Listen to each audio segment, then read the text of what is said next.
Merci. Monsieur François Bonhomme, c'est à vous la parole pour 4 minutes et le groupe des Républicains.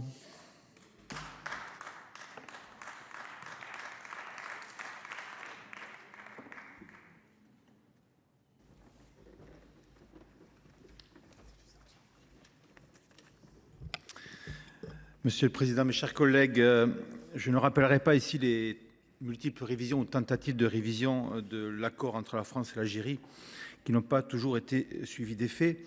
Malgré cela, l'accord bilatéral de 68 conserve son caractère spécifique en permettant aux ressortissants algériens de bénéficier d'un statut dérogatoire au droit commun comme des autres étrangers, les autorités algériennes continuant de considérer cet accord comme un droit acquis de l'histoire. Cette situation ne semble plus acceptable aujourd'hui. Tout d'abord, une politique migratoire plus restrictive est réclamée par nos compatriotes et semble s'imposer.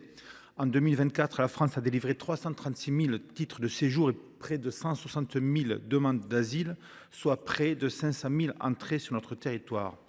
Dans le contexte de tensions migratoires que nous connaissons, l'accord franco-algérien signé il y a plus de 50 ans semble désormais anachronique. En matière d'immigration, nous devons aussi harmoniser l'évolution du droit français avec le droit européen en tendant vers une plus grande cohérence.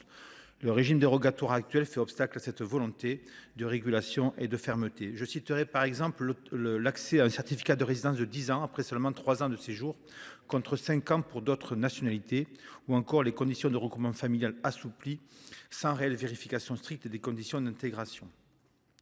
Enfin, la question la plus conflictuelle est le manque de coopération, c'est une litote de l'Algérie dans la délivrance des laissez-passer consulaires compromettant le retour dans leur pays des Algériens sous le coup d'un arrêté d'expulsion de nos QTF.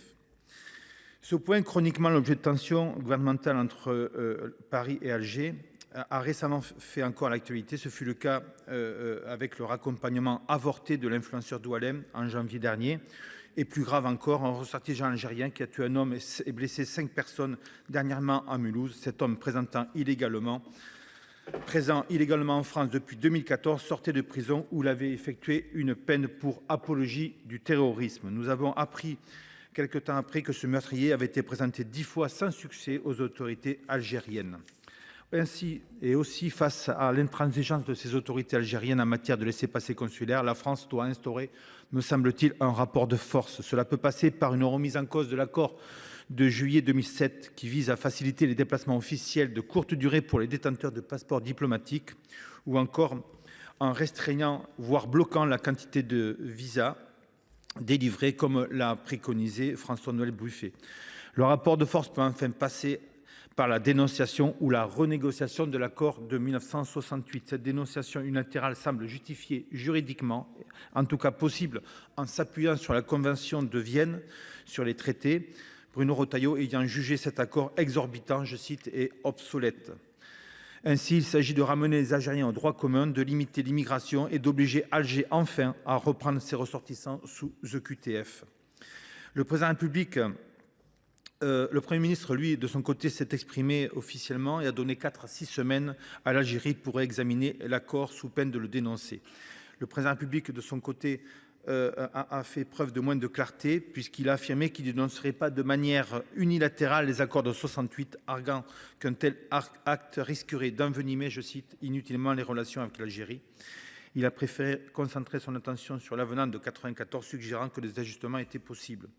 C'est la condition pourtant de reconstruire nos relations et vraiment la dénonciation de cet accord et sur la base évidemment d'une nouvelle et d'une réelle réciprocité.